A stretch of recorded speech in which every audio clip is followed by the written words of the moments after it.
নমস্কাৰ এই মুহূৰ্তত দিবলৈ লৈছো আজিৰ সন্ধিয়াৰ বহুকেইটা গুৰুত্বপূৰ্ণ খবৰ। আজি হৈছে 31 ডিসেম্বৰ আৰু এই ধৰণৰ খবৰসমূহ নিতৌ চাবৰ বাবে চেনেলটো সাবস্ক্ৰাইব কৰি ভিডিঅ'টোত এটাকৈ লাইক কৰি দিব। তেন্তে আহক দৰ্শকসকল সন্ধিয়াৰ খবৰকেইটা আৰম্ভ কৰোঁ। আজিৰ সন্ধিয়াৰ প্ৰথমটো খবৰ হৈছে এটা বিগ নিউজ। দেশৰ কোটি কোটি কৃষকৰ বাবে আহিছে সুখবৰ। নতুন বছৰৰ প্ৰথমটো মাহতে জমা হ'ব পাৰে কিস্তিৰ ধন। ডিবিটি মাধ্যমেৰে একাউণ্টত জমা হ'ব কিস্তিৰ ধনসমূহ। 19 নম্বৰ কিস্তিৰ ধন জমা কৰাৰ বাবে সাজু হৈছে চৰকাৰ। এই পৰ্যন্ত চৰকাৰে 18টা কিস্তিৰ ধন প্ৰদান কৰিছে কৃষকসকলক। 2025 চনৰ জানুৱাৰী মাহত 19 নম্বৰ কিস্তিৰ ধন দিব পাৰে চৰকাৰে। এই কাম নকৰিলে আপুনি লাভ নকৰিব কিস্তিৰ ধনসমূহ। সম্পূৰ্ণ কৰক আপোনাৰ KYCৰ কাম। pmkisan.gov.in অফিচিয়েল ৱেবছাইটলৈ গৈ কৰিব পাৰিব এই কামখিনি। দেশৰ কোটি কোটি কৃষকসকললৈ আহিছে সুখবৰ। ডিবিটি মাধ্যমেৰে একাউণ্টত জমা হ'ব PM কিষাণৰ টকাসমূহ। আমি পুনৰবাৰ জনাই আছো এই পৰ্যন্ত চৰকাৰে 18টা কিস্তিৰ ধন প্ৰদান কৰিছে কৃষকসকলক। আজিৰ সন্ধিয়াৰ দ্বিতীয়টো খবৰ হৈছে অভয়াপুৰীৰ থুলুংগিয়াত ভয়ংকৰ পথ দুৰ্ঘটনা। তীব্ৰবেগী বলেৰো আৰু ট্ৰাকৰ মাজত সংঘৰ্ষ। থিতাতে নিহত হৈছে বলেৰো বাহনৰ চালক। নিহত হৈছে লোকজন শিদুলিখতিৰ মানিক চন্দ্ৰ বৰ্মা। ঘন কুঁৱলীৰ বাবে দুৰ্ঘটনা সংঘটিত হোৱাৰ সন্দেহ। দুৰ্ঘটনাত পতিত হৈছে বলেৰো বাহনৰ নম্বৰ AS19AC 5762 আৰু ট্ৰাকখনৰ নম্বৰ হৈছে AS01LC 1499। অভয়াপুৰীৰ তুলুংগিয়াৰ 117 নং ৰাষ্ট্ৰীয় ঘাইপথত সংঘটিত হৈছে এই ভয়ংকৰ পথ দুৰ্ঘটনা। আজিৰ সন্ধিয়াৰ পৰৱৰ্তী খবৰটো হৈছে কাজিৰঙা ৰাষ্ট্ৰীয় উদ্যানত সুৰাসক্ত জিপচি চালকৰ উদ্ভণ্ডালি। আমি পুনৰবাৰ জনাই আছো কাজিৰঙা ৰাষ্ট্ৰীয় উদ্যানত সুৰাসক্ত জিপচি চালকৰ উদ্ভণ্ডালি।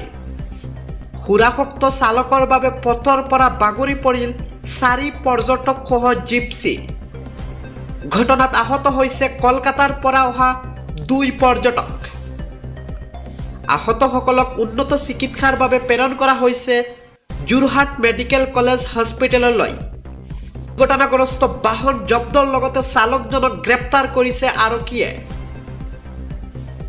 আজিৰ সন্ধিয়াৰ পৰৱৰ্তী খবৰটো হৈছে যান বাহনৰ গৰাকী তথা চালকৰ বাবে অত্যন্ত জৰুৰী খবৰ। আপোনাৰ হাতত মাত্ৰ কেইটামান ঘণ্টা আছে বাকী। 31 ডিচেম্বৰৰ ডেডলাইন পাৰ হোৱাৰ পূৰ্বেই কৰক এই কাম। অন্যথা ৰাজপথতে পৰিবহণ বিভাগে জব্দ কৰিব আপোনাৰ বাহনখন। আজিৰ দিনটোতে আদায় দিব লাগিব অনাদায় বকীয়া কৰ। যান বাহনৰ গৰাকীলৈ পৰিবহণ বিভাগৰ শেষ সকিয়নি। এতিয়ালৈ প্ৰায় 400 কোটি বকীয়া কৰ সংগ্ৰহ কৰিছে বিভাগে। আৰু বকীয়া কৰ পৰিশোধ নকৰা চালকৰ বিৰুদ্ধে অধিক কঠোৰ হ'ব বিভাগ। নতুন বছৰত অধিক তীব্ৰতৰ হ'ব পৰিবহণ বিভাগৰ অভিযান। 31st নিউ ইয়েৰত সাৱধান হওক গাড়ী চলোৱাৰ পূৰ্বে। সুৰাপান কৰি বাহন চলোৱাক লৈ সকিয়নি পৰিবহণ বিভাগৰ। ধৰা পৰিলে আৰক্ষী থানাৰ আলহী হ'ব লাগিব মাতাল চালক।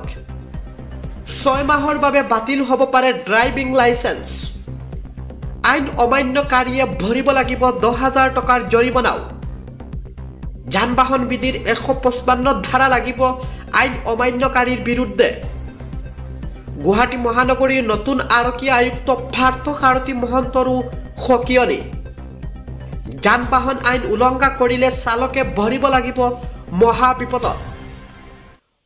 পৰৱৰ্তী খবৰটো হৈছে বছৰৰ শেষৰটো দিনত প্লেষ্টাইনত শোকাবহ ঘটনা। শিবিৰত আশ্ৰয় লোৱা প্লেষ্টাইনী লোকৰ ওপৰত ইজৰাইলৰ ভয়ংকৰ আক্ৰমণ। শিবিৰত আশ্ৰয় লোৱা ২৭ পেলেষ্টাইনী নিহত হৈছে। ইফালে ১৪৯ আহত হৈছে। আমি পুনৰবাৰ জনাই আছো, শিবিৰত আশ্ৰয় লোৱা প্ৰায় ২৭ পেলেষ্টাইনী নিহত হৈছে। ২৭ পেলেষ্টাইনী নিহত হোৱাৰ বিপৰীতে ১৪৯ জন আহত হৈছে। বছৰৰ শেষৰটো দিনত পুনৰ গাজা ষ্ট্ৰীপত ইজৰাইলৰ ক্ষেপণাস্ত্ৰত নিক্ষেপ কৰিছে। বেথলেহেমৰ দক্ষিণত থকা আল খাদৰ চহৰত ইজৰাইলী সেনাৰ বোমাৰ ধুমুহা। গাজা চহৰৰ উত্তৰৰ জাবালিয়াত ইজৰাইলৰ যুদ্ধ বিমানেৰে আক্ৰমণ। আৰু ২৪ ঘণ্টাত ২৭ পেলেষ্টাইনী নিহতৰ তথ্য সদৰি গাজাৰ স্বাস্থ্য মন্ত্ৰালয়ৰ। ইজৰাইলে বোমাৰে উৰুৱাৰ দিলে পেলেষ্টাইনী আশ্ৰয় লোৱা শিবিৰ। আৰু এই শিবিৰত আশ্ৰয় লোৱা পেলেষ্টাইনী লোকৰ ওপৰত ইজৰাইলৰ ভয়ংকৰ আক্ৰমণ। আজিৰ সন্ধিয়াৰ আন এটা খবৰ হৈছে বিশেষকৈ সকলোৰ বাবে জানিবলগীয়া খবৰ। যিহেতু আজি হৈছে ৩১ ডিচেম্বৰ আৰু আজিৰ দিনত গুৱাহাটীৰ বজাৰত বস্তুৰ কিমান দাম, এই মুহূৰ্তত আমি মিডিল অসমৰ দৰ্শকসকলক জনাই আছো। ছাগলীৰ মাংস প্ৰতি কেজি ৭৫০ টকা গুৱাহাটী মহানগৰীত। ইফালে হাঁহৰ প্ৰতি কেজি ৬৫০ টকা, লোকেল মুৰ্গী প্ৰতি কেজি ৫০০ টকা। ইফালে ব্ৰইলাৰ মাংস প্ৰতি কেজি ২৮০ টকা, কণী প্লেট ২২০ টকা প্ৰতি প্লেটৰ মূল্য। ইফালে হাঁহৰ কণী ২২ টকা প্ৰতি যোৰা, লোকেল মুৰ্গীৰ কণী ২৫ টকা প্ৰতি যোৰা। এয়া হৈছে আজিৰ দিনত গুৱাহাটী বজাৰৰ বস্তুৰ দামখিনি।